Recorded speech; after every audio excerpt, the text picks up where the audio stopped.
Okay, everyone. Well, it's quite loud actually. I'll keep it like this. No, it's good enough. It's cool.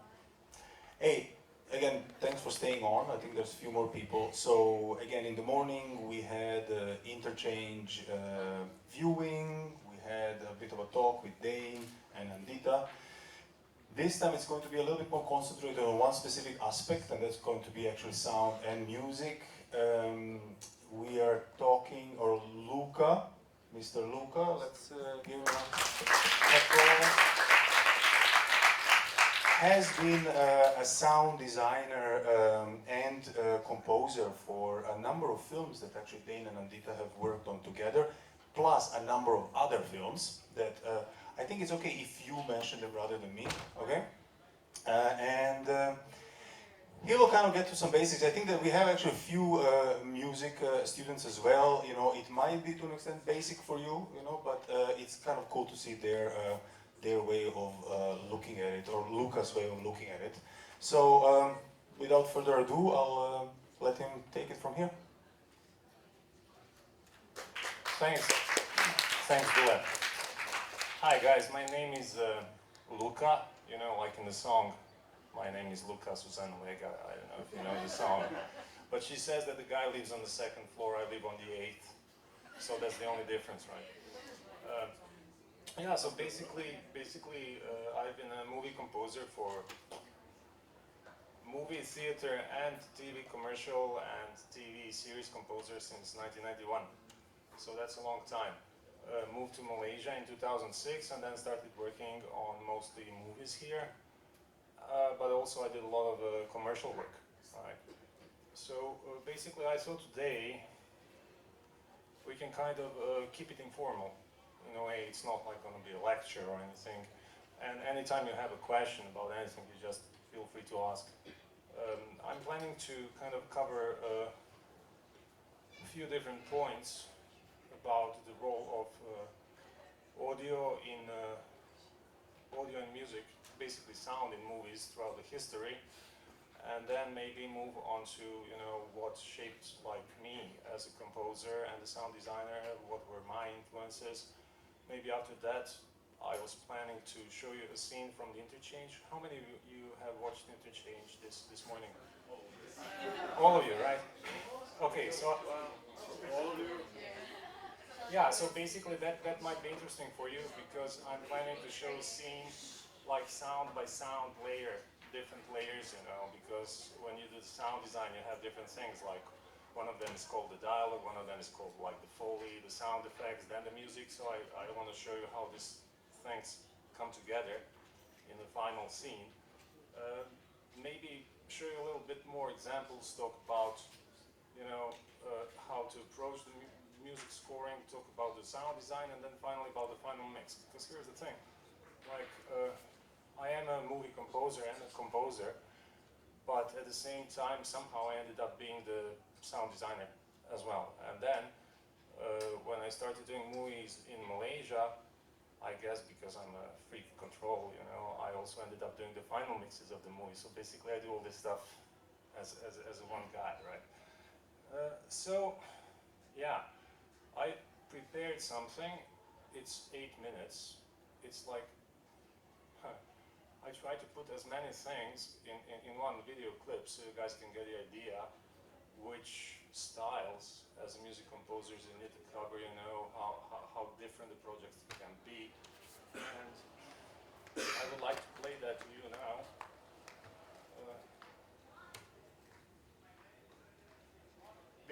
Basically there's a lot of different stuff, right? There's like commercial stuff, there is a TV trailer stuff, there is some TV series, you know, and everything. So, but just to cover all the angles and see actually how many different styles, if you're a movie composer, you can end up working on, right? And let me know if it's too loud. Okay.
like an Olympic stadium. 300, 350, 350, 400, 450, 50, 700, 550, 700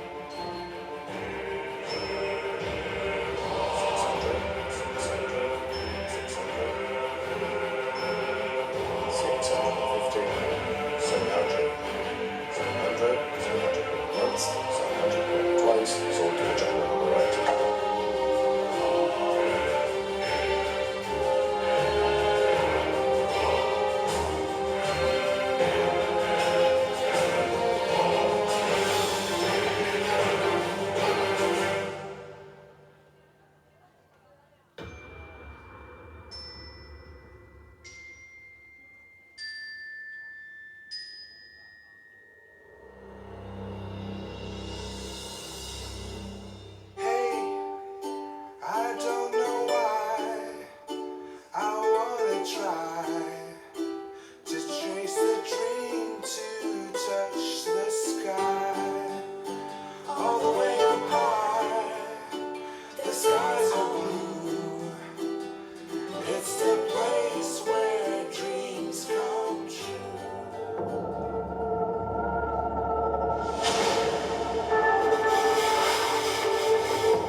Hi.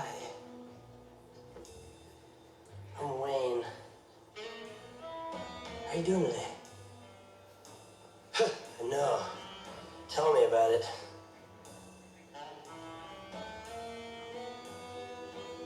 Really?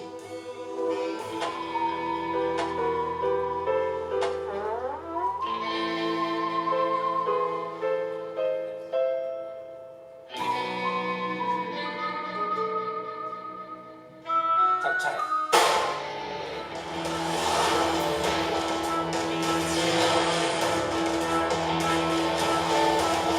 Give us everything we've got!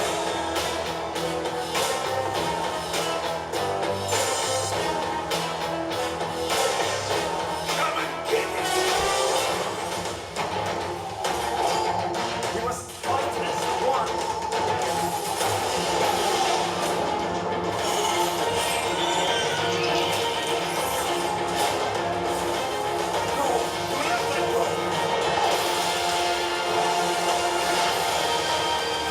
Nothing can prepare you for war itself. Gawin niya homoseksual. Ini lahat ang sebab kenapa kita mesti hancurkan setan tu. Segar habis-habisan.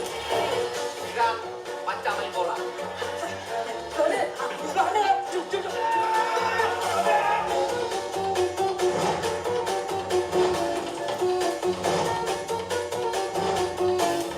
Wah, tak ada penunggu.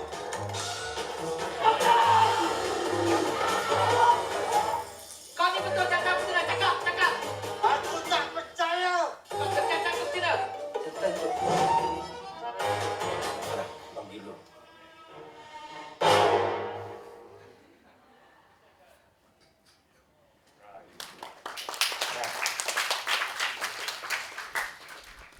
so basically I wanted to show you this, is so you get the idea how many different styles one guy can end up working on, right? And it's like some of the stuff is from the movies, but I decided to show you the commercial stuff as well, because sometimes even the commercial is a very good thing, because you do like very cinematic stuff in a very short amount of time, right?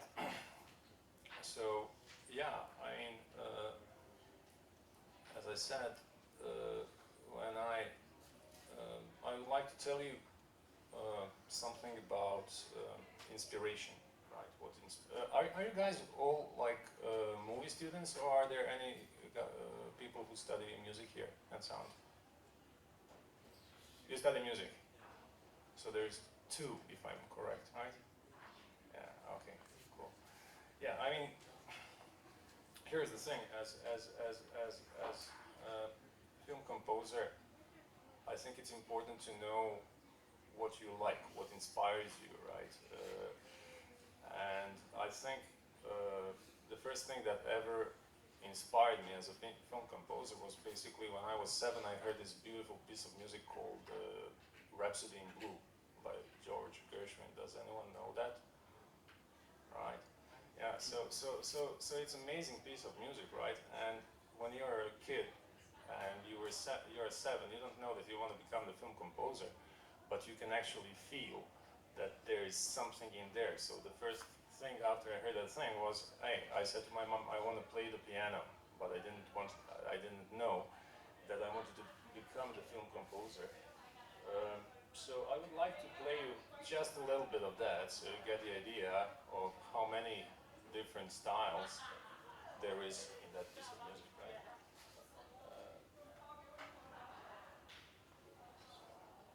Well, I think I actually skipped the part about the history of sound in movies. Do you guys know how everything started with the sound? Shall we kind of go into a little bit of theory, or shall we skip to something more fun?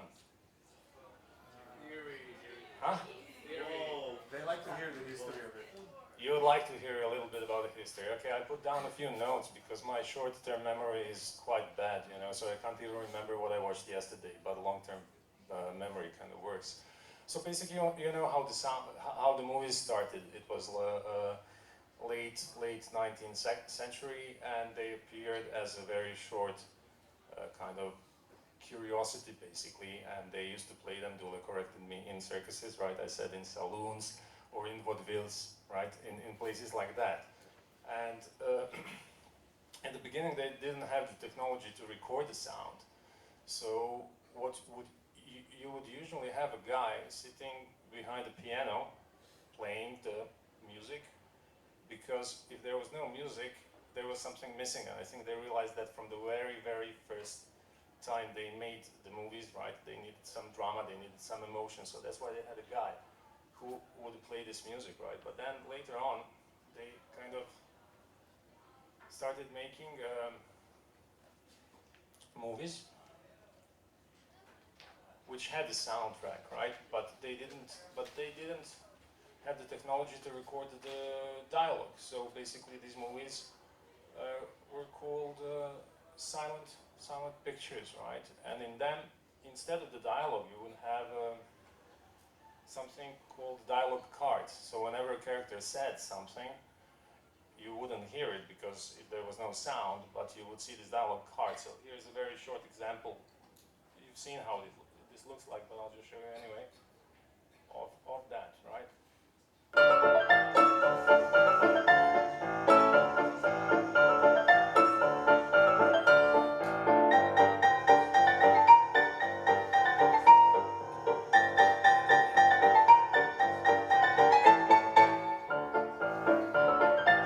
So basically that's it, right? Because they couldn't record the dialogue. And this is not a very old movie. This is something someone done a few years ago, but in that style, right?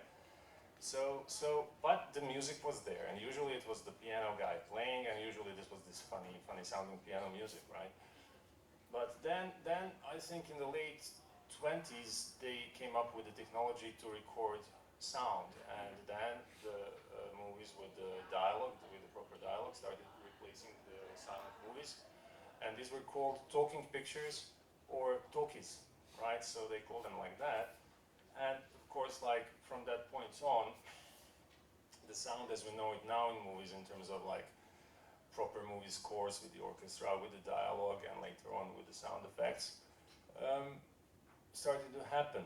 I think one of the most important, not most, some very interesting like moments in this like role of the sound basically happened with Orson Welles' The World's Radio Drama. I don't know how many of you guys know that, but in it's the eyesight. When you work a lot with the computers, you lose the eyesight. Yeah, it happened on Halloween 1938, and basically this is interesting. There was no picture, so it was just the sound, and it was the radio broadcast, right? But this radio broadcast actually caused panic across the US because people who were listening to the radio, they thought that that was actually happening, right? So that's quite cool. And there is an example of this radio broadcast that I have. I'll just play it to you. It's quite dramatic because what he did is he didn't just, you know, talk. He used the sound effects in that and everything. So people over the radio could hear like the Martians landing, people screaming and that stuff. And it did cause panic. And there is even like a movie done about that event and also a few documentaries, right? So I'll just play just that.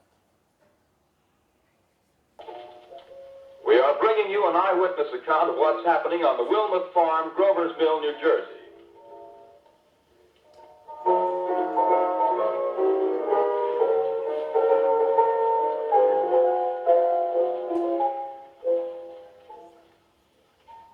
We now return you to Carl Phillips at Grover's Mill.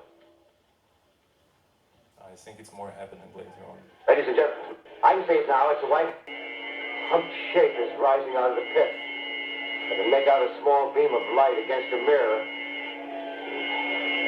What's that? There's a jet of flame springing from the mirror that leaps right at the advancing men. It strikes them head on.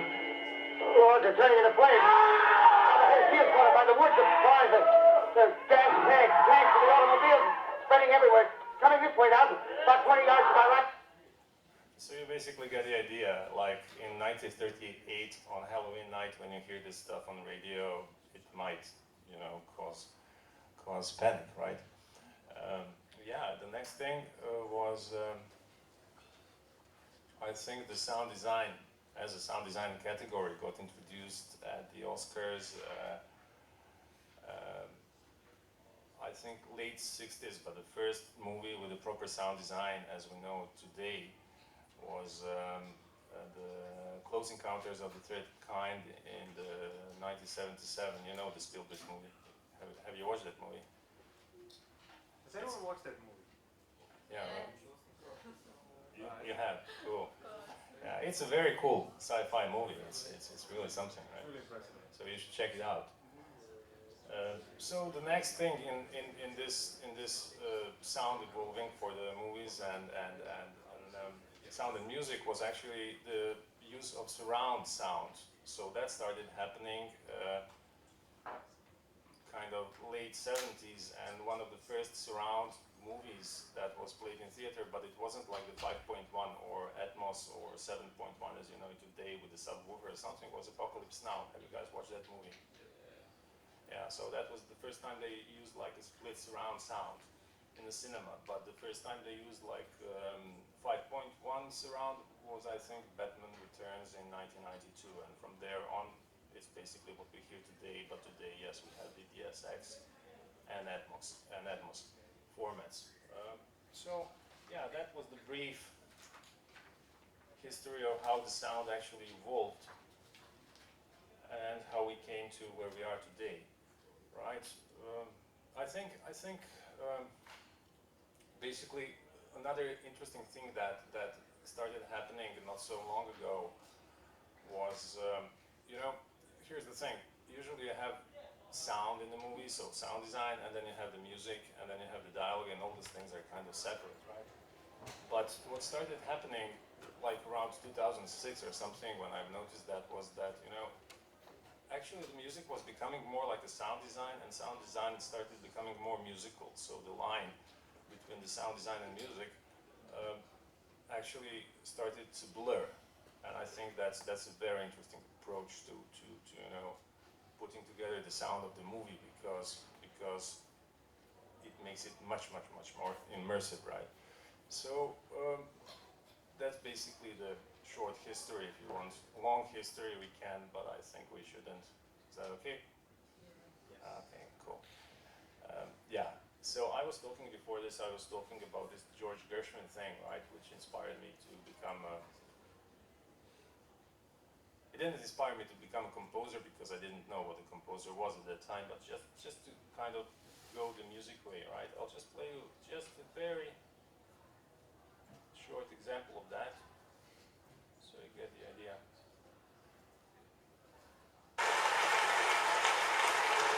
You might even know the piece, but not by name, because it's a very famous piece of music, right?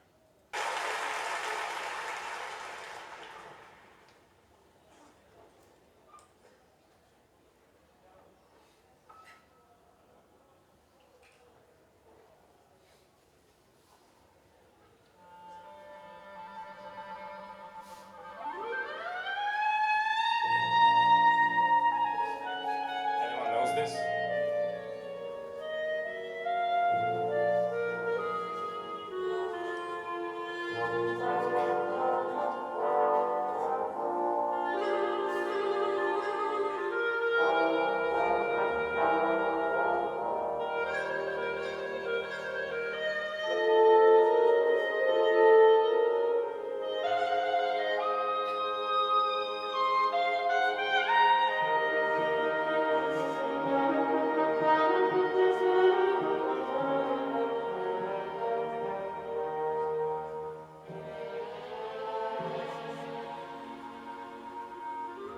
So basically it goes on for a long time. I'll skip through a few parts which are really cool, because it contains these elements, like it's very interesting, you know.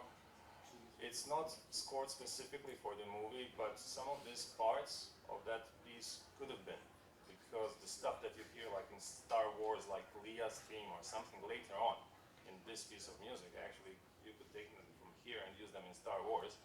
You know, but there is also elements of jazz or ragtime, a lot of different stuff, and that's something that really interests me. You know, when the things can kind of interact, and there's a lot of different stuff happening in a short period of time, right? So I'll just play you. I'll try to find a very lyrical part of this.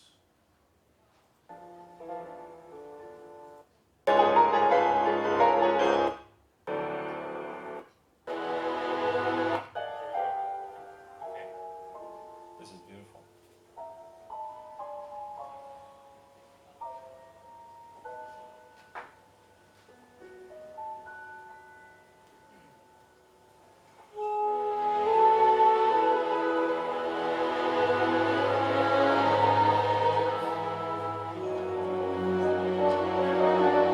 So it sounds really cinematic, although it wasn't scored for the movie, and I think that's what kind of moved me when I was 7 years, right? It's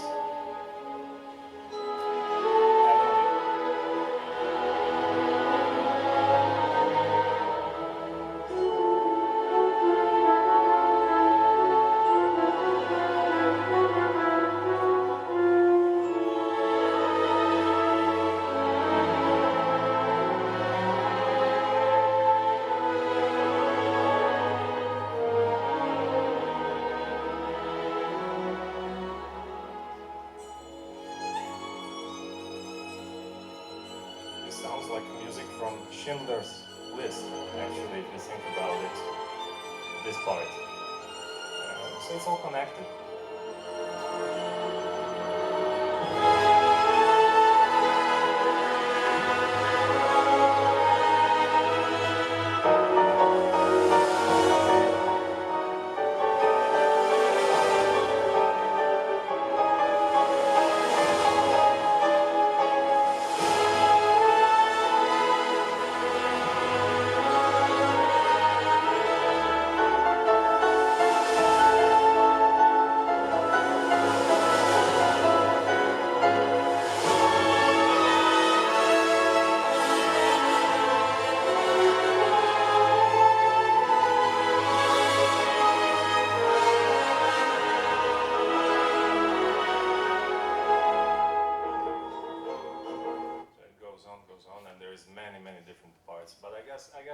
did you guys, when you listened to this, did you feel anything? Or did it like left you cold? Yeah. So basically, it's you know, I mean, every person have different taste, you know, and everything. But I think some things, in a way, transcend, you know. So that's something that can leave and barely anyone cold, you know. It's when something special happens in time and you hear something and it's just like you don't know. It took you somewhere and you are somewhere else, and you get basically it's as simple as this for me. When it comes to music, it's either goosebumps or no goosebumps. And when you get the goosebumps, you know, when your skin goes like that, then I think the music is doing its job, right? And it doesn't have to be emotional. It can scare you. It can make you happy. It can make you sad, you know. Actually, it's all emotion, but it's not just about, you know, every kind of feeling that it provokes. It's kind of working. Yeah, so basically that was when I decided to go into music, but when I actually decided to become a movie composer, and I didn't know that I wanted to become a sound designer as well, but that was, I think, a few years later when I watched Blade Runner. So I guess you all watched Blade Runner, right? Yeah. So that's when the magic of the movie and the sound and the music happened all at once for me, and when I saw it, I was blown away, right? Because I'd never ever heard anything like that, you know. It was like, come on, perfect sync, you know. And that's actually when when I said the line between the sound design and music and everything was blurred. That happened in Blade Runner, because you didn't know what is what, you know. You listen to the sound design, and you're thinking, okay, there is some music in sound design. You listen to the music, there is a lot of sound design in music, right? On top of that, you have the dialogue, you have everything came together, you know. And then I realized, okay, and on top of that, it's super perfect visuals. I mean, who can do visuals like that? And even today, they look like best, right? So I'll just play you a very specific scene, which inspired me to become, yeah, sound designer and a music composer. Okay, it's this one. Thank you, Durrenmatt.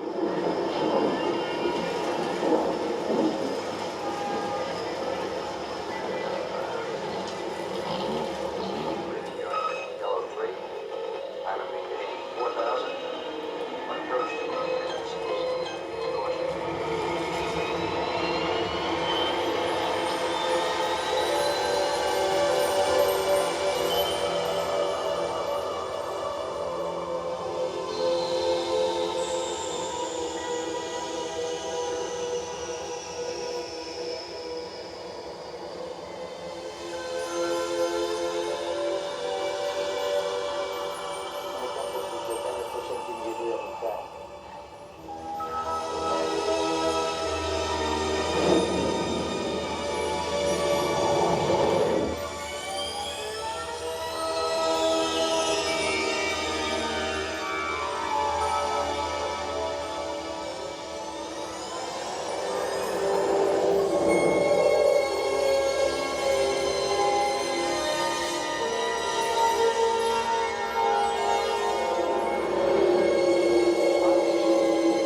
This is something different. We'll come to that as well.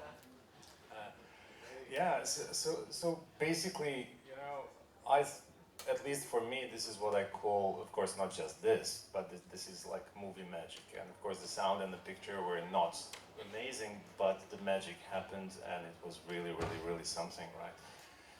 But as I said, it's not always just, you know, if you're a movie composer that, oh, come on, then you're just listening to the movie music, you know, or you're just into that. Basically, you can listen to other stuff as well. And one of the things that inspired me even further on, and this is kind of interesting because basically what happened was I'm a classically trained guy, so I went and studied music theory. But at the same time, of course, when I was a teenager, I started to rebel and I formed a band in 1988. So that was a long time ago, right?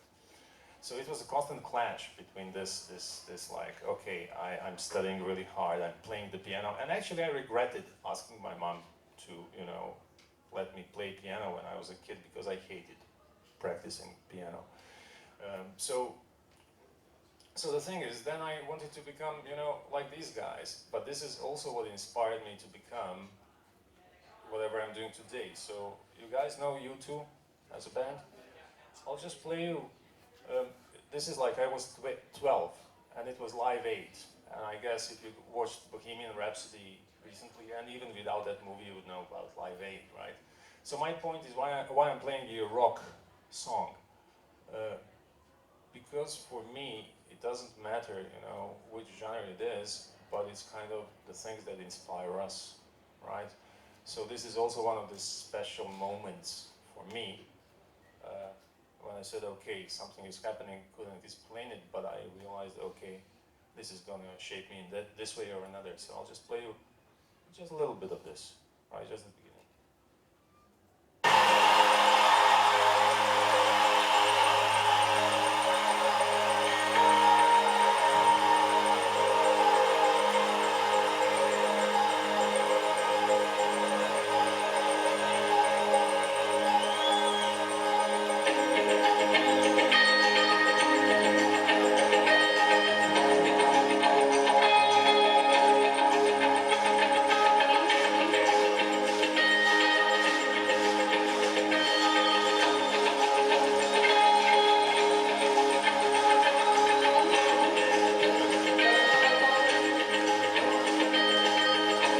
Satellite of love, boom, boom.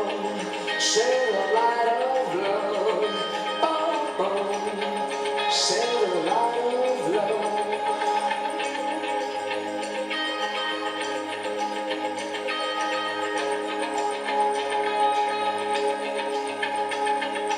If you twist and turn away,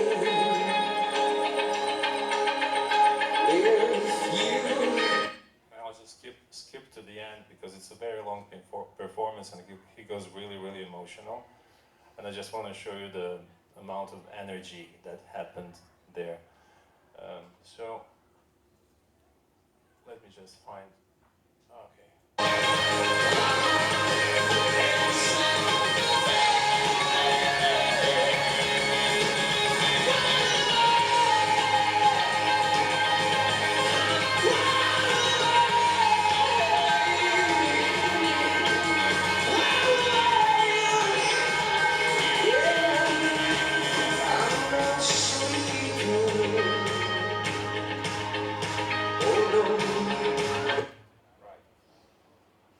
So, do you guys like this band? More or less, or you like them more before, now you don't like them anymore or something? I have that problem actually. I loved them before, now I'm not so sure because the bands change, right?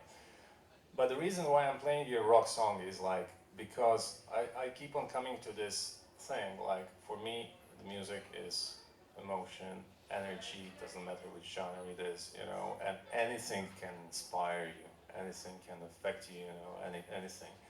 But it has to produce the goosebumps in any way. So these are the things that actually caused me goosebumps, many more. But of course these are, I think, the most important moments, right? So basically, yeah, I mean, so as I mentioned, I was a classically trained guy. At the same time, I was fighting that with the band and rebelling and God knows what. But then I started using, and that's why I also played you the band stuff, I started using a lot of elements from the film scoring in my band, you know, and I couldn't avoid it. Then when I started scoring for the films and theater, then I started using like the rock elements in the scores, so it all became intervened, all this styles and genres, right? So basically I just continued working, I think, started professionally working in 1991, so that was a long time ago, right? That was when I started working for theater, then worked for theater 10 years, then went to do my master's in UK, so also like the how to say, classically trained, masters in composing and sound design.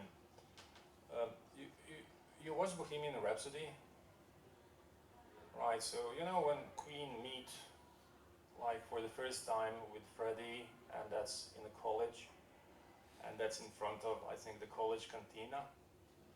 Yeah, that's where I studied. It's exactly the same place, and I just found it out like later on when I googled that Freddie went to. So it's a very cool place in Ealing. Today it's called the London College of Music and Media. So yeah, just a funny thing. Yeah, you just realize it later. So when I saw it in the movie, I kind of googled. Yeah. So spent some years in London, and then in 2006 actually I moved to Malaysia and started doing everything that I'm doing here now, plus the TV commercials and stuff. And that's kind of my journey since age of 7, right? So basically, I think when you do this job, right, it's very important, of course, to know as much as you can about the movie history, but specifically about the stuff that moves you, that you like. And I would like to hear from you, like, maybe a few of the favorite movies. Anyone? Well, you mean like scores? Like No. Because I know this is mostly the film audience. Maybe I can ask the guys who study music about the scores, but overall, because for me, it's, you know what it is. For me, it's like, yeah, of course scores, but I always think about things as a whole. So the question was, yeah, like complete thing. You know, what, for example, is your favorite movie? The movie that affected you the most? Yeah, I'd say both the old and new Blade Runner. Oh, the old and new one. Yeah. Okay, cool, interesting. Yeah, there's so much more. Like obvious choices would be like Star Wars. And then recently, recently now, and I'm pretty sure most people that I know in film school, they grew up with La La Land. So yeah. Cool. Yeah, I'll just tell you a list of my favorite movies, and just feel free to add any of yours. But I think it's very important for someone to actually, because here's the thing, like when someone asks me, I can't remember off the top of my head. I guess, you know, I don't know what it is, so I have to write it down. And of course I will always say like Blade Runner, but I can say Tarkovsky, as, you know, the Dane mentioned Tarkovsky before, you know, or, okay, so I wrote it down, so I don't forget, right? It's like stuff which is quite different, and I might be a little bit old school, but it's Lawrence of Arabia. Have you seen Lawrence of Arabia? I think that's very long, but I think it doesn't matter how long it is, right? Citizen Kane, of course, and the guy who directed the War of the Worlds radio drama is the same guy who did the Citizen Kane, right? You have, of course, Psycho, Hitchcock, you know, you're just shaped by all this stuff. Taxi Driver, Tarkovsky, Apocalypse Now. Apocalypse Now is, I think, amazing.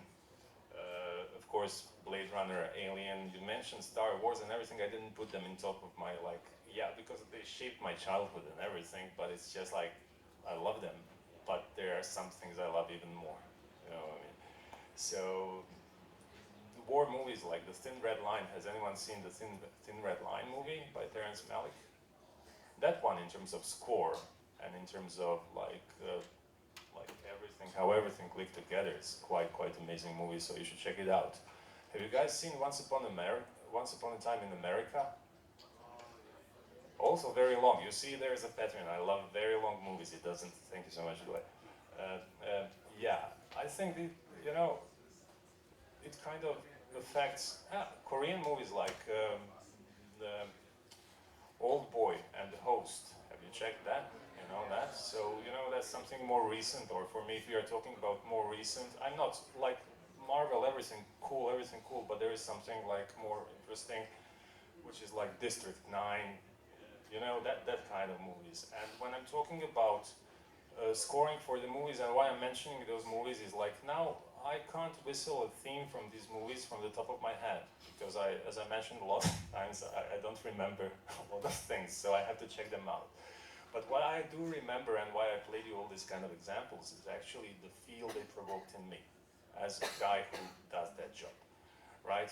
So even when I'm composing, right, I kind of don't remember how the theme in, I don't know, Once Upon a Time in America went, but I remember the feel I got when I watched that movie, and when I remember that movie, I just remember the feeling, and then I come up with something of my own, right? Yeah, and this list could be endless for everyone, but this is kind of the stuff that shaped me, right? And I think it's important for you guys as well, probably, you know, to every now and then, if you can't remember, if you can, it's fine, but if you can't remember, to make a list of the stuff you like. So, when it comes, you ask me like favorite scores or favorite movies. So I just covered the favorite movies, but now I can actually show you some of my favorite scores from the movies. And the first example would be something that I think is very much overlooked in terms of movie scoring, and that's the score that Elliot Goldenthal did for Alien 3. You guys watched Alien 3? Yeah. Have you watched like the theatrical cut or the one that they did later? Have you watched the one where the dog actually, you know, where the alien pops up out of the dog Rottweiler, or have you watched the one where the alien pops out of the ox? Ox? Yeah, so that's the good version, you know, because the first one is a little bit like, the first one is with the dog is theatrical cut. So yeah, I mean, even the Fincher didn't like the movie, and he said, I don't like the movie, blah, blah, blah, because I came, the sets were already built, the studio was interfering and everything, right? But in the end, it remains one of my favorite movies because it's also about how everything came together, which means the sound design, the music, the visuals, the acting, right? So the idea of the prison planet and all of them, you know, having no weapons, but just not even knives was fantastic, right? So basically this is the score from Alien 3. And it's again about emotion again. You'll notice the pattern. I like the stuff which goes and then I just melt, right? So yeah, I'll just play.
guys like it?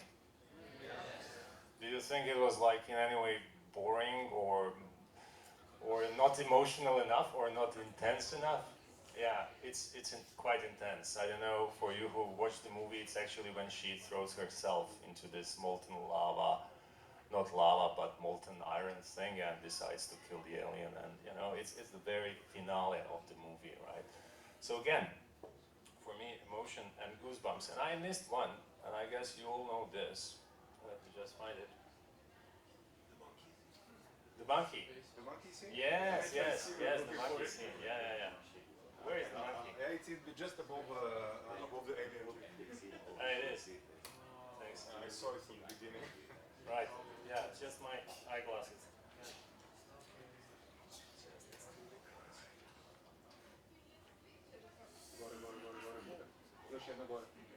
I see. Okay, so you guys seen 2001: Space Odyssey? Yeah, most of you. So you know the movie, right?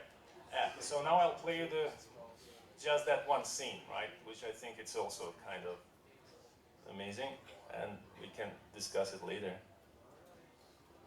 Here we go.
So the thing about this is, like, when I started playing the scene, right, it was like there is a monkey, there is some serious music playing, but it hasn't started playing yet, but it was a little bit funny, right? There was a monkey like looking, oh, there are the bones and stuff. But did you feel that towards the end it stopped kind of being funny and kind of overtook your emotions, and you were looking at the monkey and even the tapir, that was tapir, right? Yeah, maybe even Malaysian tapir, right? So here's the thing, like, this is what music can do to a scene, right? It's hard to describe, but basically point is it makes you feel. You just feel it, and it takes you somewhere else. So it's quite amazing, right? So very shortly, some totally different stuff, and you can draw the parallels, right? If you listen to the music. So the first piece that I played you, the George Gershwin Rhapsody in Blue, the way when it goes, you know, into this orchestral stuff is quite similar to this in terms of feel. The Alien is similar to this. It all kind of interconnects, and yeah. But here is something totally different. Have you guys? Okay, this is the tough one. Probably you haven't seen it. Amarcord? You haven't? Yeah. Yeah, it's an amazing movie, but it's Italian movie. It's Dole, feel free to correct me. It's from the top of my head. Huh? Fellini, right? Yeah. Okay. Italian movie done in 1973. By a director called Federico Fellini, and it's something totally different in terms of the music approach about about anything. So I'll just play it to you. And it's about this very small village, if I remember correctly, like people in small village during the rise of fascism in Italy. And this specific scene is about a bunch of teenagers who live in that village and they've never been with a girl, so they really want to be with a girl. So they imagine that they are actually dancing with the girls in the fog. So check it out.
This is something completely different, obviously.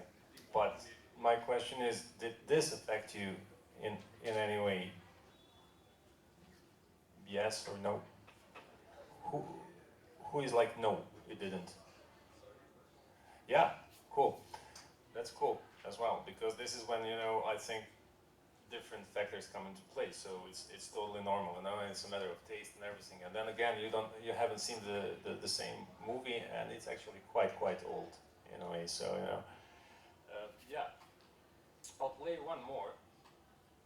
Actually, I don't have to. Okay, I mean, Once Upon in America, saddest piece of film scoring ever, at least for me. It's really sad. But now we can just move on to actually a cool example of what the music can do for a scene. And that's, has anyone seen this Star Wars throne room scene without the music? You have? Okay, if I play it? Okay, cool. Because if you don't even remember the music, you remember the feel. Like, hey, it's the finale of Star Wars, the good guys have won, right? Everything is so, they're celebrating and everything. Okay, so I'll just play it. And of course, like the sound effects, I think they are fan-made sound effects. So it makes it even, these are not the real sound effects from the Star Wars. The moment you hear Chewbacca, you will know. Yeah, this is different Chewbacca.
So yeah, I mean, I guess you've never seen this scene, you know, like this before, right? It kind of, it's a little bit different, right? So I'll just play like, yeah, yeah, maybe 30 seconds of the original.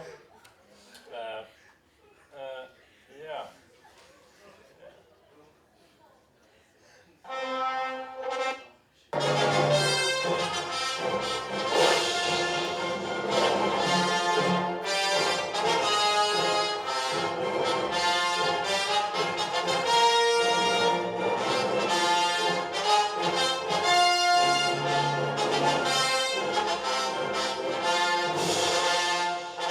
So yeah, you get the idea, right? What the scene was without the John Williams music, right? So often it's also interesting for a movie composer. Of course, most of the time, I don't get things as funny as this. But yeah, you imagine there is no music.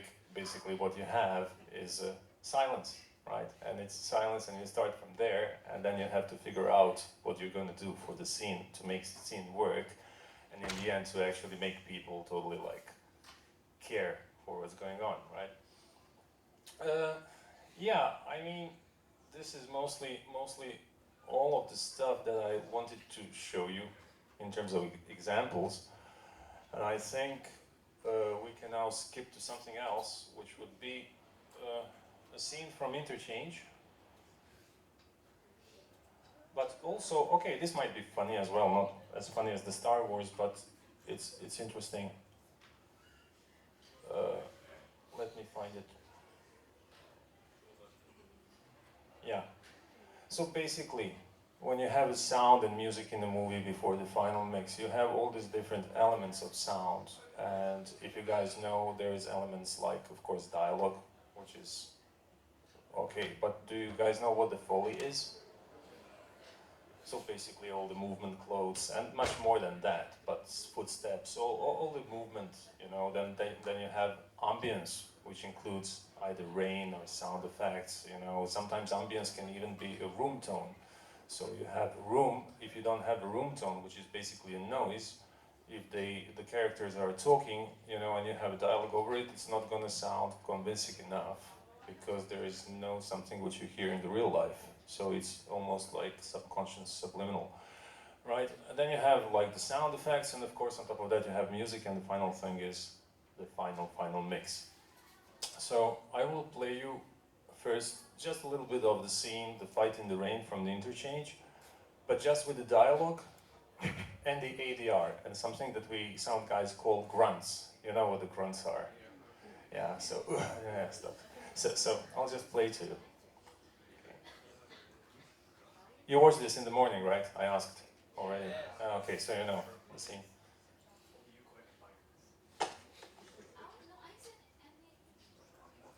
Ah, there we go. Okay. Wait.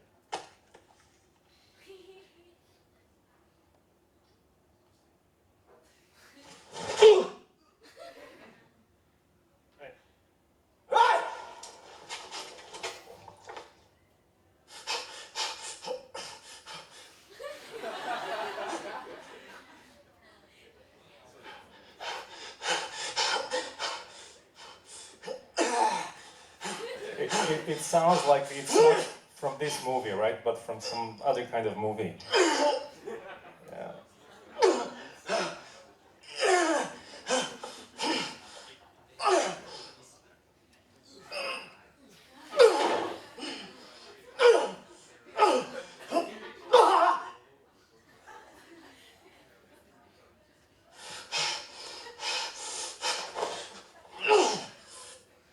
Yeah, Yeah, so you get the idea. This is like not even dialogue, but grunts, ADR. So they recorded them later in the studio. So it's one of the layers, and when you listen to it, like I always say, to me, it sounds like Swedish action movie. You know, like totally different genre, but it's okay. The other layer that I want to play you is actually Foley. So sometimes you have stuff in Foley, which later, you know, some of these elements you have in sound design, in terms of like, if you have footsteps in Foley, which were done by the Foley artist, that's fine. But if the footsteps are on a, let's say, surface which is wet, like in this scene, then that's usually added as another layer in the sound design. And then when you put all of that together, you put that in space with, okay, I'll just play it. So this is Foley.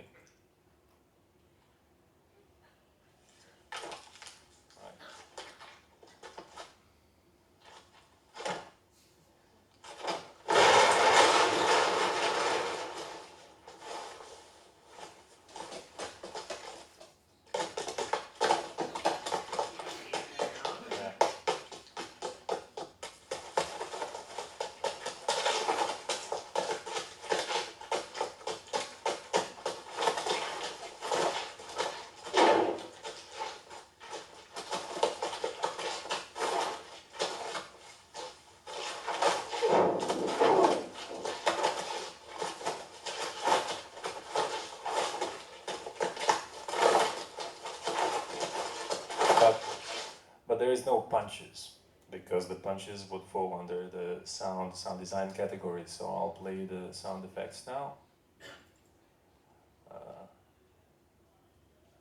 Right. And this could have been Foley. But you see there's a different layer.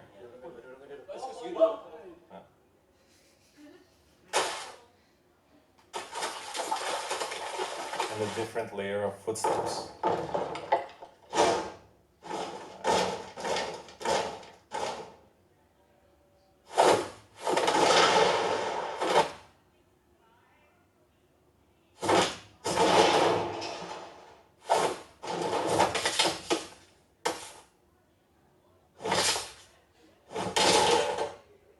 And there's a good hit.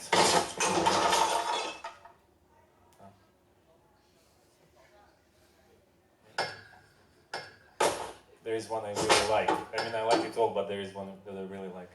I think coming up now. No?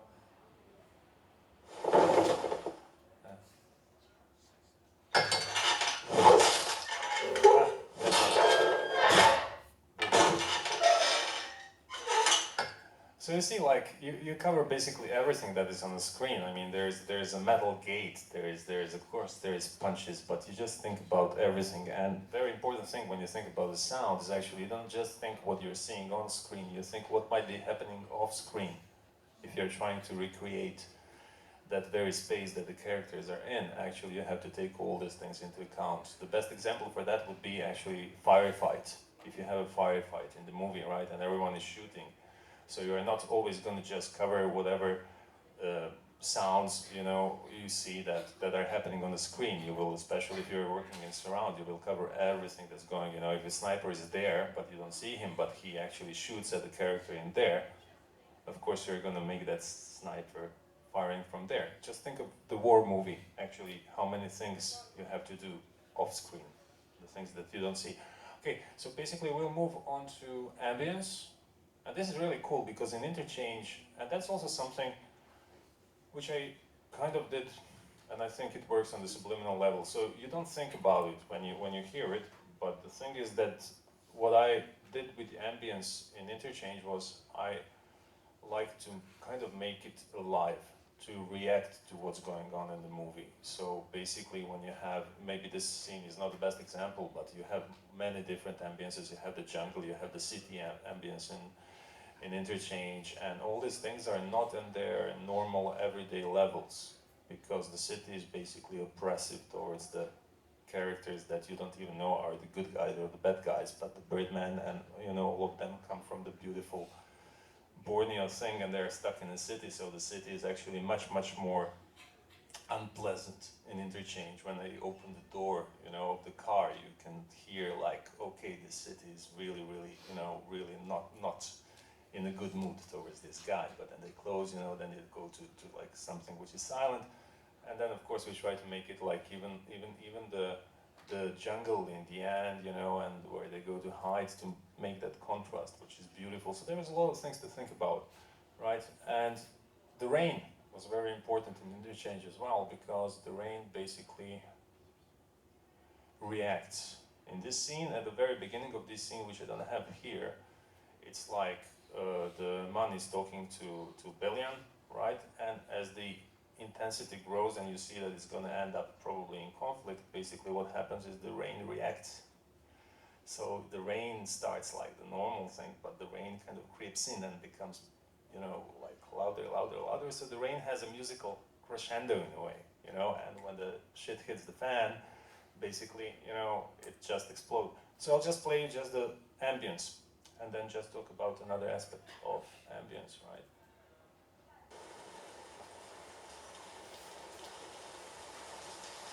You see, kind of, it's coming, right?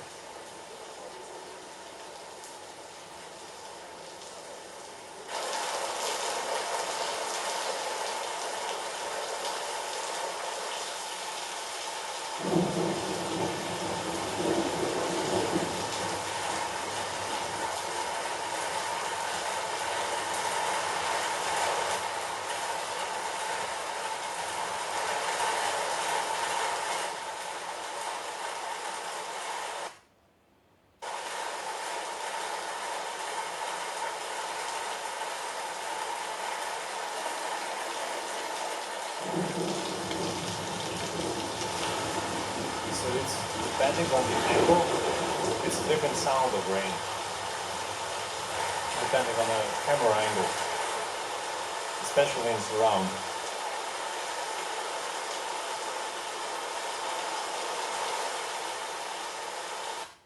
Yeah, and that's cool in surround, right? Because you have so many things to think about when you work on a sound for a scene like this, and that's the type of the surface that the rain is falling on. So there is a thin roof, there is a concrete, there is, you know, many different like types of surface. So you take that into account, then you take into account where the camera is positioned. And if the camera is behind, then you kind of pull the sound of the rain in the background. So basically in surround you can hear these things. But the idea is never to leave something, a certain sound of the rain or something when you're doing sound design for too long. Because too long it automatically in your mind it becomes a white noise. So the most important thing about the sound in this movie, every movie basically, is when you're doing ambience part of the sound design, don't leave anything for too long and do something which I call separation, which means it's a sound separation. So not everything is all too, you know, so the things have to change fast, even if it's not so logical, but you can't keep one thing going on for too long. You just can't, because otherwise it doesn't really work. So we'll move on to the music, right? So I'll play. And that's interesting because Dane actually, when we discussed the music for Interchange, and you see in the movie, right, he said, okay, we have an action scene here, two guys are fighting, you know, and it's like quite dramatic, but maybe we shouldn't go the action way, because every single movie would go, you know, most of the time like, okay, we have action scene, will go, you know, some percussion, will go some, I don't know, do something which is very action-like and normal and your everyday action. He actually said, I want a string quartet, right? And that was a strange choice. But then again, it's Dane, so, you know, it's what he does. And I actually really love what he does. And we discussed a lot the style of the music in Interchange and everything, and after a lot of discussions, we came up with this idea that actually it shouldn't sound super modern, that it should sound like a hybrid of, you know, something from the 60s in terms of, you know, you remember the Hitchcock's movies, like the Bernard Herrmann guy who did Psycho and a lot of like Northwest and all of his stuff. So I said, okay, let's kind of inspire on that, but then add a little bit of electronica into that and end up with some strange hybrid of the score, because Dane is also into like this Sigur Rós, you know, and electronical stuff. So we both are actually, but then there is a lot of tone weights. It's funny which things you come up with when you're doing the music for the movie and talking to the director, and maybe in the end it doesn't even sound like whatever you referenced, but these conversations lead you to the final result. So basically, yeah, I'll play you a little bit of that music and this strange choice of having a string quartet in a rain fight, right?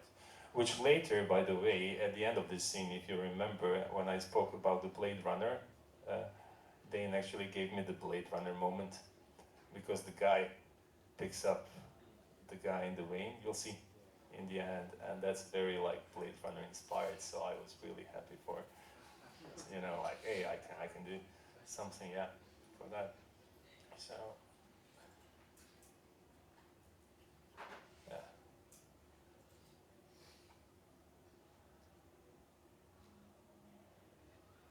Is there music? There we go.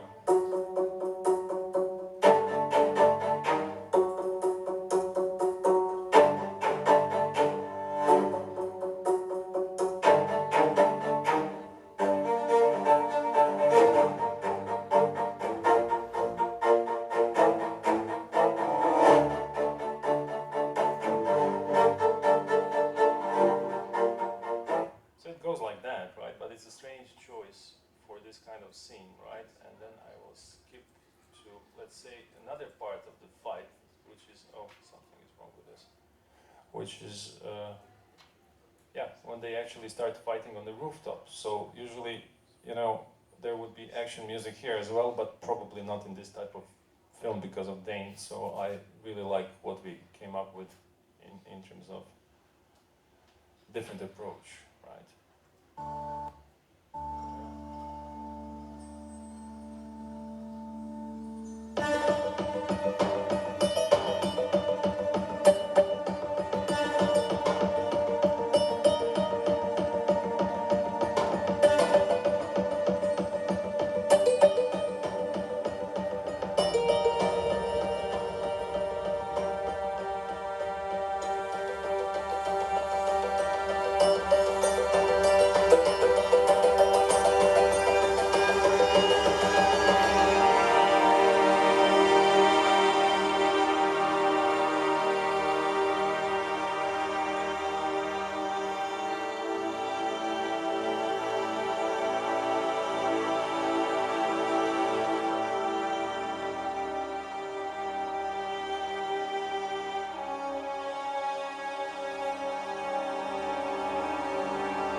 So basically, you get the idea, and I don't know if you've heard, there's like the real strings and everything, but it's combined with synthesizers and some layers and stuff like that. So how it all sounds together, you saw this morning, so I'll just play you maybe 30 seconds of it to get the idea after this. Here.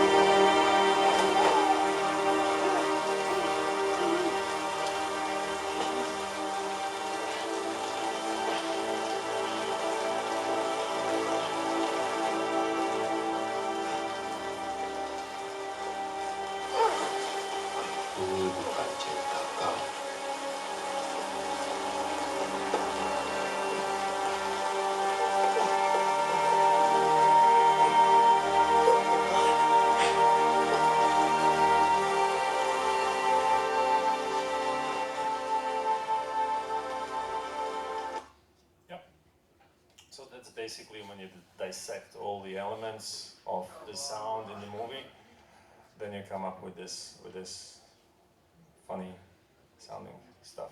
So guys, I mean, I'm interested because we don't have to wait for the Q&A or anything. We can actually have any questions now and then continue. I have a few more examples I would like to play you and maybe talk about.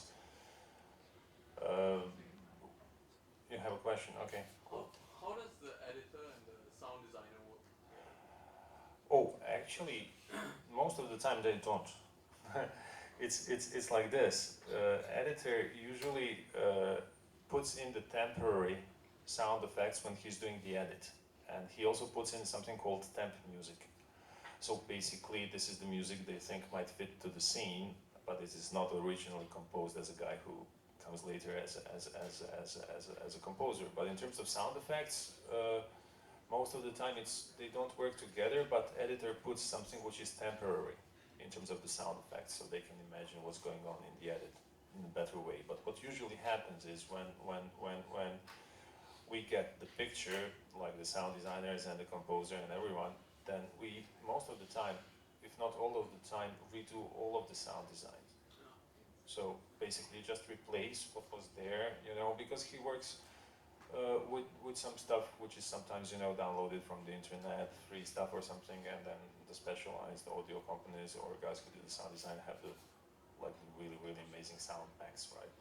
But as a guide to the sound designer to know what the editor and the director wanted in terms of this even temp score, all the temp score is a different thing to talk about because it gets complicated, but the temp sound effects, it helps because you get the idea, you know, of what they had in mind. And if you can read what they had in mind, it helps you. Yeah. Luka, can I add to that? Can I add to that? Yeah. So just a kind of tiny thing, it's a very good question, by the way. Yeah. So what we as editors generally need to do is always, we need to time certain things, so we need some kind of placeholder sounds. But generally those sounds are not good quality and often also heavy copyright infringement. Yes. So all our temp tracks are existing materials and things like that.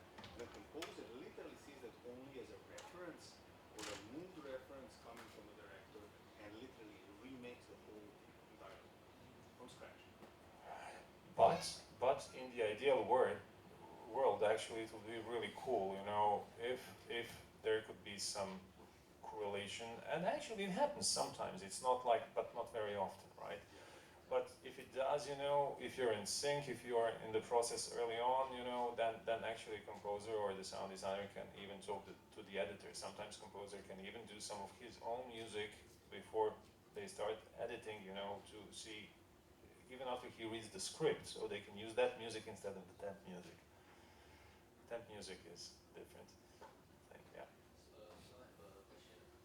So most of the time, do the sound editor they purchase the sound effect, or you guys do yourself, like the sound of punching? It's a combination of both, right? And if you have a specialized studio, and of course they have like all the recording equipment and the Foley room and everything, then depending on the project, basically yes, we will make, or the studio will make their own sound effects.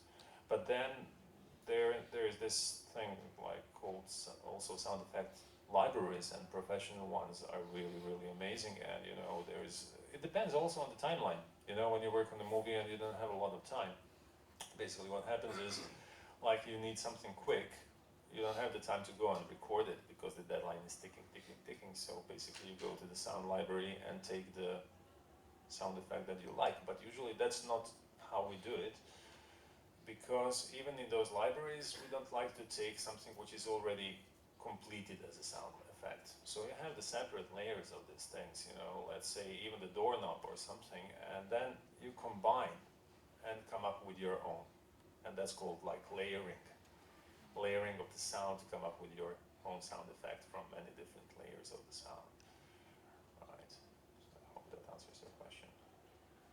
Yep. I'll ask, so like, the Oscars have like two categories of sound. One is sound editing and sound mixing. Can you like, just tell me what's the difference between the two and like how? Yeah. Okay, how they order is one thing, but like what's the difference between the two? Yeah, it's a good question actually, and even I'm sometimes confused by the Oscar categories. because here's the thing, actually I wrote this down in this like history thing, right? So let me remember.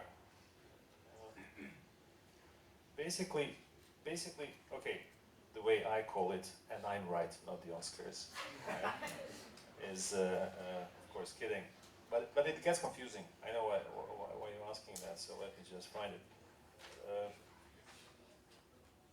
Yeah, it's like this. They introduced this category in 1963, right? And it was called, from 1963 to 1967, it was called Best Sound Effects category. Then from 1977, I think, or from 1975 to 1977, they changed it to sound effects editing, right? And after that, they changed it in 1979, so the Close Encounters, I think, of the Third Kind, they changed it to sound editing. And I think up to date, it's the best sound editing, and the other one is the best sound mix, I think, or something like that. So I asked what's the difference between the two.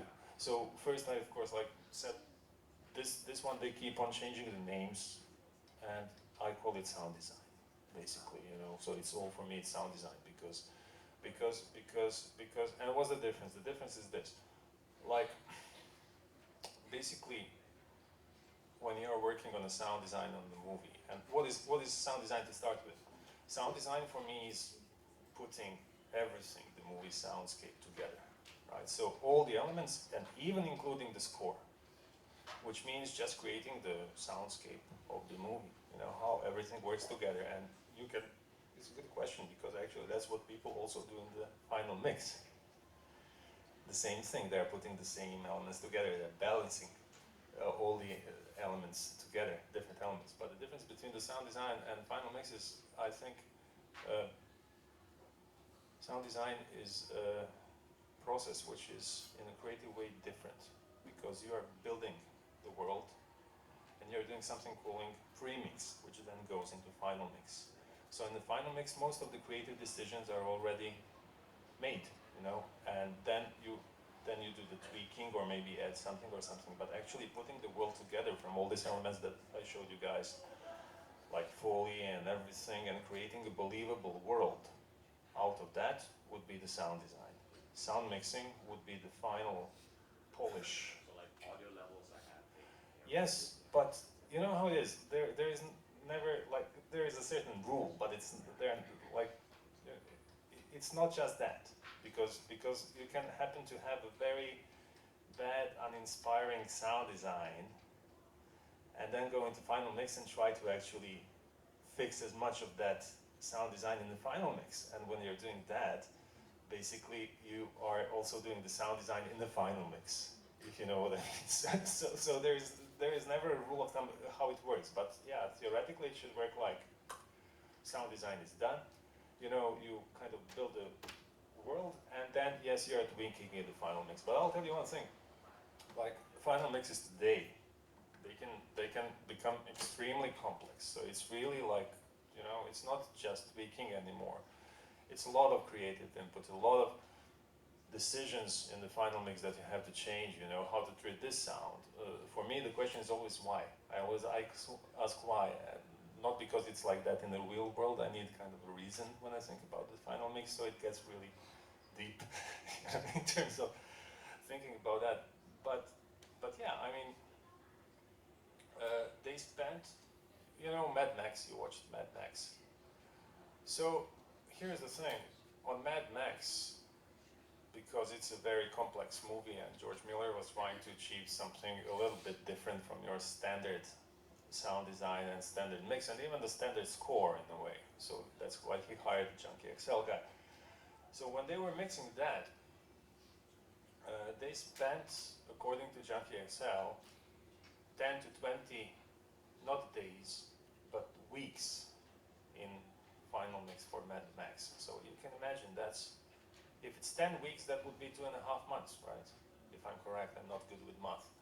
But anyway, so that doesn't happen often. But that tells you that sound design, that the final mix can sometimes be like also, you know, crazy complex, basically, and also with a lot of creative input. For me, it's like I don't even know, because I do music, then I do the sound design, then I do the final mix, you know, so it's all blurred. And I usually avoid to do the sound design, because it's a lot of work, and when you're working on a music score and the time is ticking, then you don't have the time for the sound design, so I usually just go to the sound designer guys like once a week and then say maybe we should do this for the next week, blah, blah, blah, blah. So they do it, and then when I come to the final mix stage, I'm the happiest guy in the world, because I'm not composing anymore. So it's almost like a holiday for me, you know, like, hey, I'm final mixing, I'm not scoring, I don't have my music and I have to play anymore, you know. It's like, hey, that's all done, let's just mix the whole thing. And that's how I finished the movie, yeah.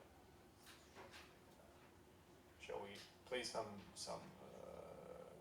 more examples, or do you guys have any more questions at this point?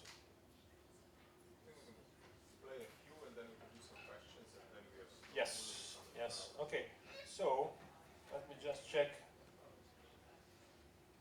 What shall I play?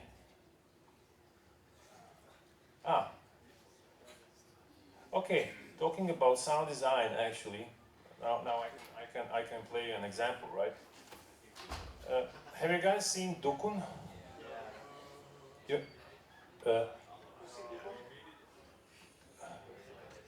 Awesome. So basically, you know the story. It was done in 2006, and then it was like banned till last year, I think, till 2000. So 12 years, right? So I worked on Dokun. Actually, that was the reason why I came to Malaysia. I worked on Dokun in 2006, right? And I also did some of the sound design for Dokun, because the sound design wasn't going really well. But at that time I was scoring scoring the movie as well, and I just arrived, so it was a little bit overwhelming. But the thing is, like, I actually wanted to do the sound design because I thought like whatever I was hearing wasn't really working, so I kind of forced my. I kind of ended up doing a lot of the sound design, especially for the scary stuff in Dokun.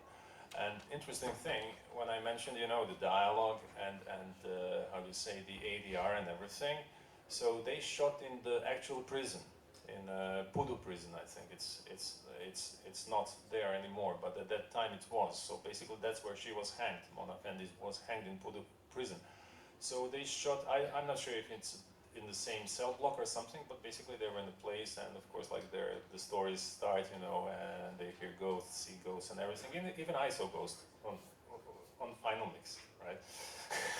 Not saw, but heard the ghost anyway. And I don't believe in that. So maybe I was just tired.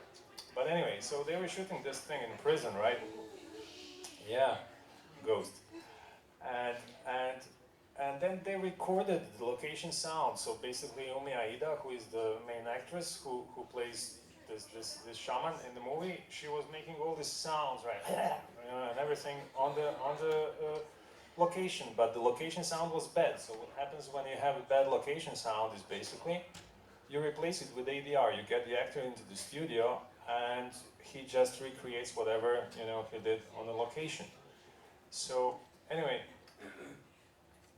I'll just play you this and then explain that later. So this is a combination of the sound design and the music working in an interesting way. Which one? Dokun. Okay.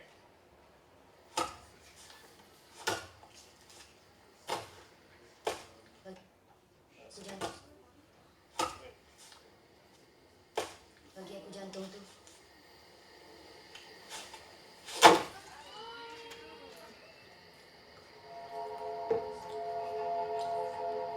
Bagi tongkat temukan.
Masanya dah tiba.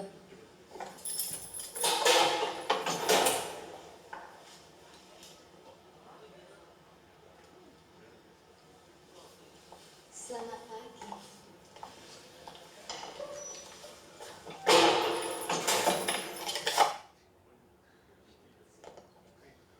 So here you can hear that room tone in the background, which I mentioned before. So just watch the scene. So it's just like some buzz of something, right?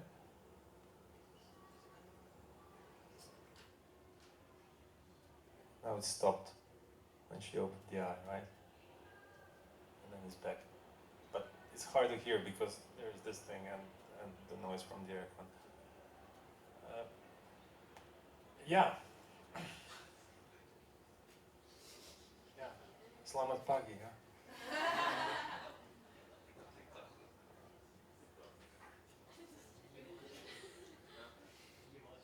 Yeah, so basically in this scene, right, there's, and this is 2006, and we were working under deadline pressure and everything, so that was 12 years ago. But I think for a horror movie, I actually quite like it, and I even didn't know what kind of movie I'll be working on, because this was like I started working on this movie the second day I moved to Malaysia. On the second day I met Dane, and considering, I guess, that this was 12 years ago, or even 13 years ago, 2006, right?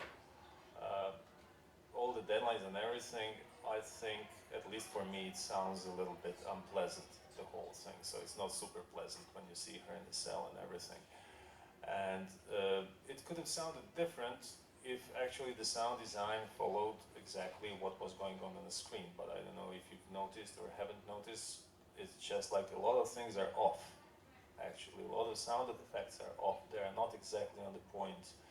Sometimes if you see something, the sound you hear is not exactly the sound of that thing which fell on the floor. You know, there's a lot of different things which actually I don't even remember because it was such a long time ago, but I actually remember that we decided to take this approach to make it totally like, hey, it doesn't matter, you know, we are not following what's going on the screen, we are just going to just do something which is basically, I don't know if I can say it in the masterclass, we call it mindfuck, right? Which means after this, you don't know what hit you, what happened, you are not really well, right? So basically that's what we tried to do in 2006, right?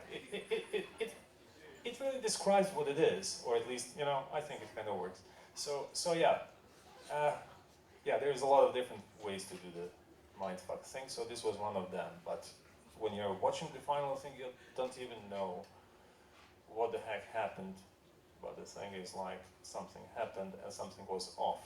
And on top of that, just very shortly, I decided to make the scene sound really, really dirty. Which means sometimes, you know, you think, hey, you go to the sound design guys so they can clean everything up, right? And that's why they do the ADR, because the location sound was horrible. So all the sounds that actually you hear, that she's making, whatever she's making, right? She made that on the set, but it was a bad sound quality. And then she came to the studio and did the ADR. And then I got the ADR, dialogue replacement, and everything was super clean, and I said, it doesn't do it justice because she's too insane in that cell.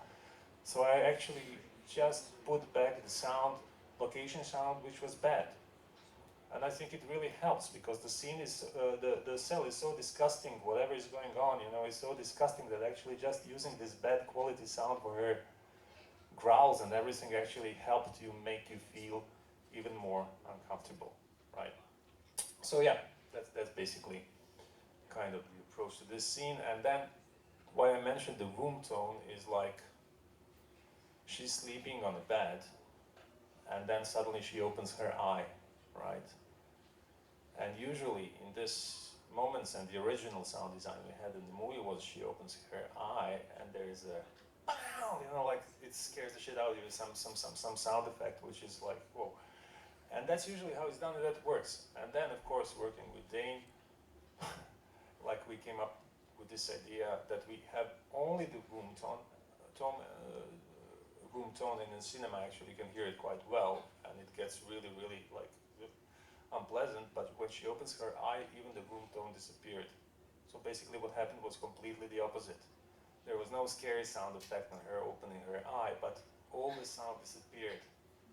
And actually that's also something that you feel, you know, it's not, hey, you're aware, but when it disappears, something is off again. So basically, that's why I love this stuff. Even in music, you can do so much on a psychological level and subliminal level with the score, with the sound design, and people don't even get it, but they actually get the final feel, right? So yeah, that's it. So Dule, you said like a few more examples, or I think because we are yeah, running a little bit, hitting the time a little bit. So I would say maybe we can do like just kind of one more little example without much explanation, and then a few questions if anyone. Okay, I'll play another one. So basically I skipped a few things because there was a lot. I wanted to cover a lot, like the composing process and how the music goes and everything for the music guys as well. But there's not enough of you. So, I'm kidding. But basically, because for me it's like this. It's always everything together. It's always sound design and the dialogue and everything and music together. So it's never, I think, only about music. I always think when I'm scoring the music, I'm thinking about the sound and blah, blah, blah. So basically whatever, I'll play you another example. And this one is completely opposite of Dukun, because this one we wanted to, with a little budget as we had, to kind of simulate whatever, something which will sound more expensive, you know, like Hollywoodish, whatever thing. So you can also do that. So this one is like bombastic. Has anyone seen Tombiro? You have? Cool. Yeah. Okay.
So that's not as dirty and this as Dukun was, right?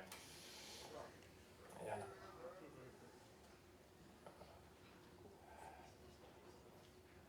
Yeah, and also very quickly, you guys watched Japanese version of Ring? Did you watch American version? So whoever's seen American version, like, and the Japanese, which one did you prefer? Japanese, of course, right? And there is another reason for me why I preferred Japanese version, and that's because of the sound as well. Because I think the sound was scary as shit in Japanese version, and in American version they actually did this thing which was, it was perfect. It was surgically clean. Everything was clean up, everything was in the right place, everything was perfect, right? But Ringu is not that sound-wise, you know, so it had a high production value on sound, which make it less scary. And the first one, maybe for the budget reason, maybe for the creative reason, had totally different approach and sounded dirty. Maybe just I didn't have the money to clean it up, but it worked, you know. So yeah, there's a lot of different things. Cool. Yes. Have you worked on like non-fiction films? Yes. And could you share with us, like, with non-fiction, how do you work on your sound profile, sound design, and We have a number of students actually that are working now on documentaries and everything. Yeah, I did a lot of different stuff. Oh, you're talking non-fiction, like like documentaries. Yeah. I actually did a lot of music for documentaries as well. How about sound design? So I also did a sound design for a few documentaries, and basically, look, for me there is no rules. Of course, like if it's a documentary,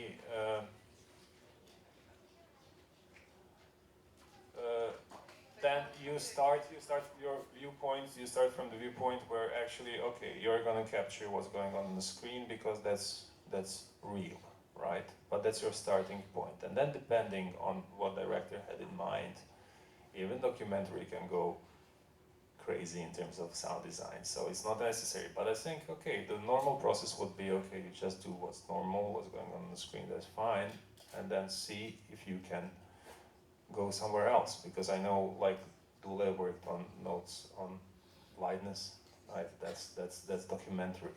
But in terms of sound design, it was anything but simple sound design and what you see. So basically, depending on the project, you might end up doing the same stuff that you would be doing on a fiction movie, on a documentary, or vice versa.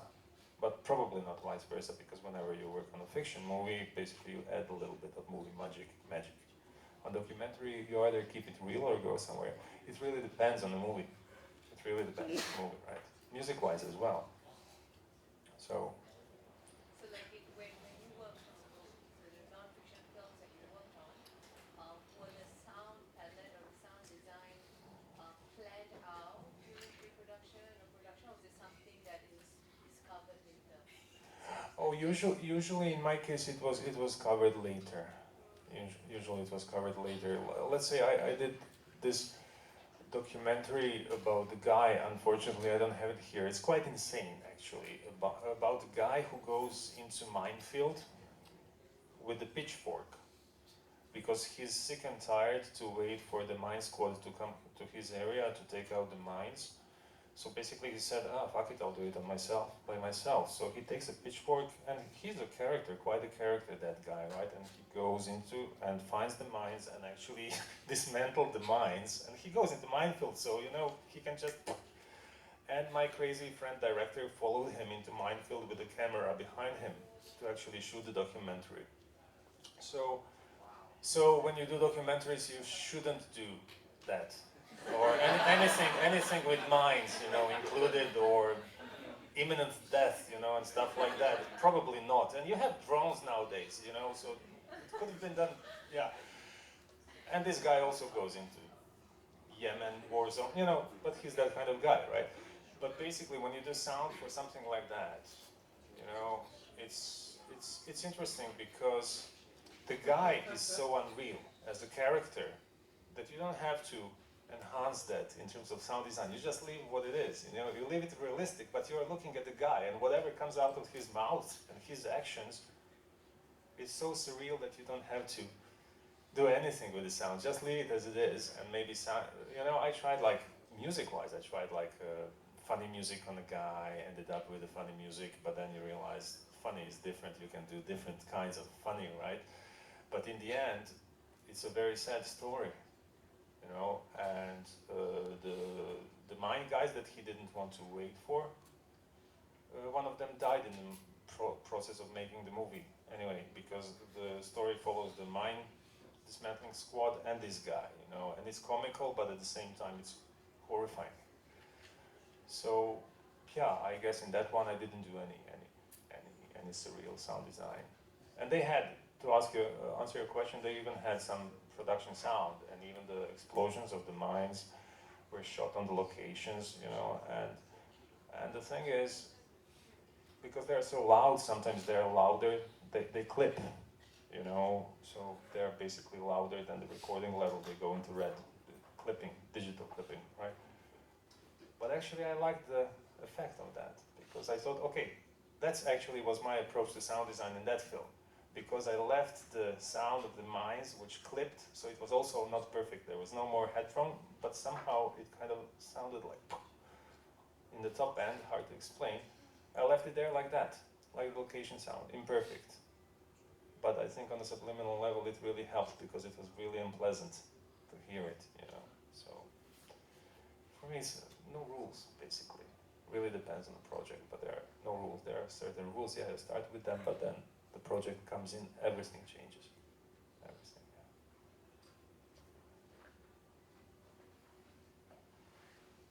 Anyone? I have maybe anyone question? Yeah.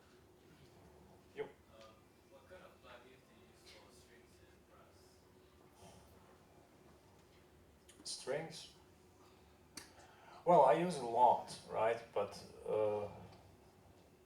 I mostly use East-West quantum leap, because I don't know if you guys know, but there is now this thing you can pay per month and use all of their products, and that's amazing today because, like a few years back, you know, as a student you wouldn't have access to something that the top professionals in the industry use, and now you pay like 80 ringgit or 120 ringgit per month, or you can pay for a year, you get a discount and you get access to everything that they've ever done. So it's mostly East-West for me. Synphobia, if I'm doing sections, I don't know if you know Synphobia 1 and 2 stuff, but for strings, yeah, mostly East-West, because they have all these different kind of strings, yeah, and they're amazing. And still, I'm still using mostly their East-West Symphonic Orchestra, which is, I don't know how many years old, and after that they released Hollywood strings, so this is more polished and everything, but for me it's too perfect. It's too Hollywood perfect, and you might have noticed that sometimes I have a little problem with that. It's like if it's too generic, so it's about character. So I love East-West Symphonic Orchestra. Yeah, that one. Yeah, it's an amazing plugin. Actually, maybe for music students, you can actually say also what software you use, because it's actually considerably different than Yeah, I personally use Cubase. You guys probably use Logic, right? Yeah. So it's look, it doesn't matter. In the end of the day, it doesn't matter which software you use because it's a tool. It doesn't even matter, like, of course, if you have better string library, it's gonna help you, but hey, this is your library, this is your, you know, so it's all here. Everything else is okay, a tool actually which you use. So yeah, I use Cubase because I really love Cubase. I love Cubase. I love even when it comes to how it sounds. If you render the final thing in Cubase compared to how it sounds coming out from Logic, I can hear the difference. I know it's a little bit extreme, but I can, and then I prefer this German raw. It's a German company, kind of. It has better character for my taste, right? Yeah. Actually, then just one last question, and I think we can kind of wrap there. And Right. I wanted to ask you just on a note of kind of using sound and yeah. I also have something to wrap up with the final mix after that, Okay. very shortly. Yeah. So just lastly, guys, again, using sound and music to enhance narrative, and using sound and music to detract from the narrative. So kind of when do you go small and when do you go big? And it's kind of just was curious, when is it for you the time to tone down, or when is it the time to go big? And is there? I know there's no rules, but is there any sense? Any sense for you when you should? For me, it's always the gut feel, man. It's what I don't spend so much time thinking about if I'm going to do it or how I'm going to do it. It's like I'm watching the picture and it automatically comes to me. I know it's not a great answer because that's actually what you said, there are no rules, right? But if we go technical, here's the thing, yeah. Probably, as a rule of thumb, the action scene is gonna be louder, you know, probably there is gonna be more happening unless you're doing the total counterpoint, you know, which is like, hey, you're going with the soft music on the action scene, and that's also something, sometimes it works beautifully, right? And probably, yeah, the softer scene is gonna be softer, so probably I am going to do that unless we are doing something extreme or we are trying to achieve a total counter effect. But that also ties into the final mix as well. Because usually what happens in the final mix stage is like when you have loud music and a very busy scene. Usually the first impulse of the sound people, although I'm also sound people, but sound, okay, is that they will bring the music in the background so it brings more space for the sound effects. And if you have a quiet scene, they will bring the music up because it has the space to breathe, right? And I would say that with a great conviction, I think that's totally wrong from the way I mix and score movies. And that might answer your question, because basically if you're having a heavy action scene with a lot of stuff, either a lot of fighting or a lot of guns, car chases or anything, what I do in my mind is I actually approach it like this. I listen to what the sound design might be in the end, even if I'm not doing the sound design. And then I start scoring around it, so it can stay really, really loud, that music. And then you can dance, make this dance between the music and the sound effects, you know, but with the music, keeping the music really, really loud because it was scored with the sound in mind. So basically, I would answer your question that I think that the sound designers should do the sound whenever they can in sync with the composer, so they can keep the music in mind. You know, it shouldn't be totally separate entities which come together in the end.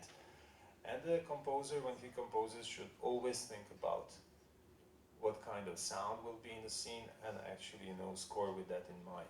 And then when you bring everything together, basically you get total opposite.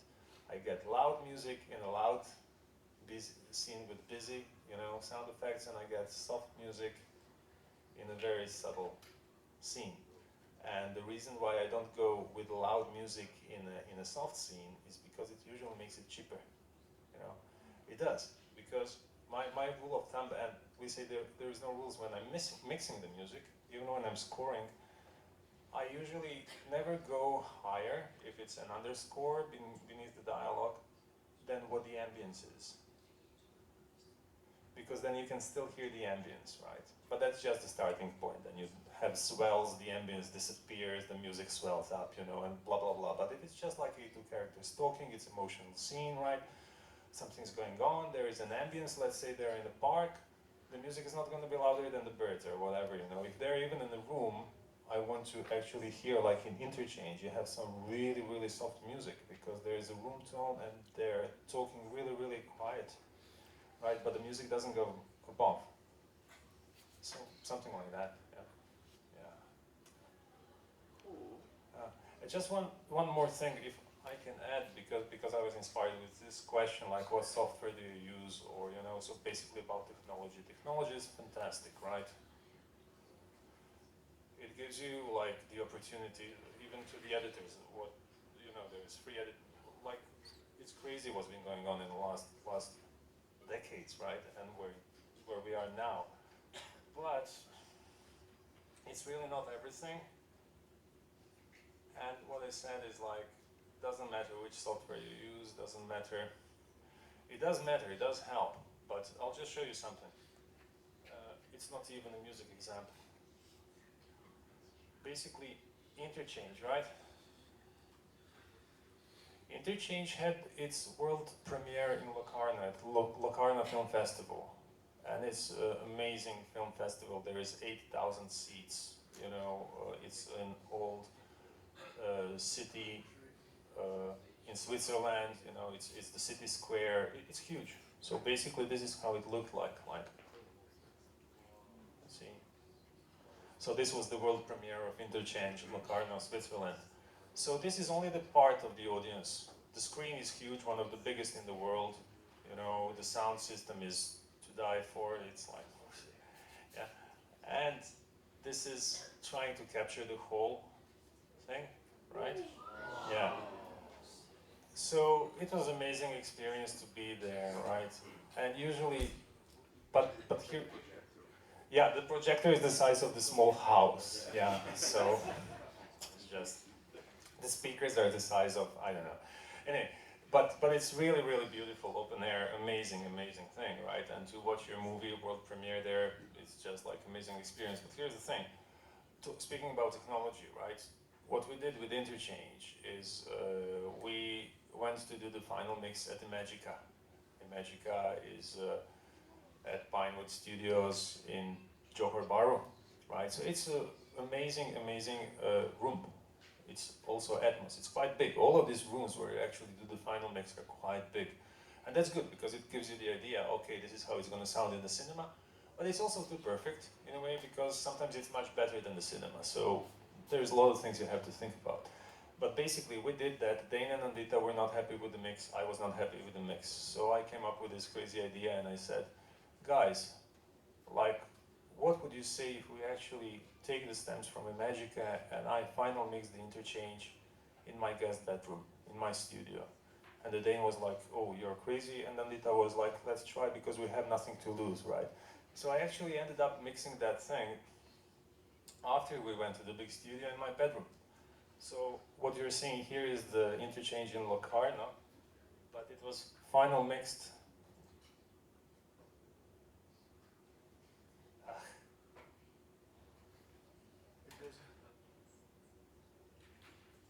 Here. Right? Here. So that's it. That's my guest bedroom, and for some reason, you know, we ended up mixing the movie there, and whatever we did there ended up in Locarno. So the point is, technology is great, everything is cool, but I think the biggest thing that you can, as a filmmaker, as a composer, as a sound designer, the biggest and most important thing is basically in here. If you carry a world in here, and then combine that with experience and everything, yeah, sky is the limit. So great to have technology, but this is more important, right? Yeah. Well, on that note, thank you so much. Welcome.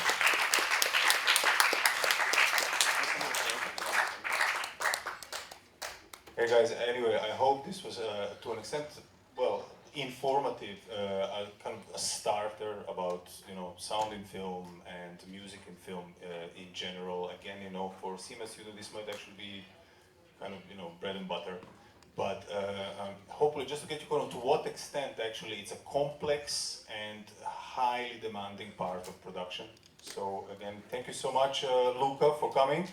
And thank you guys actually for showing up. Super cool.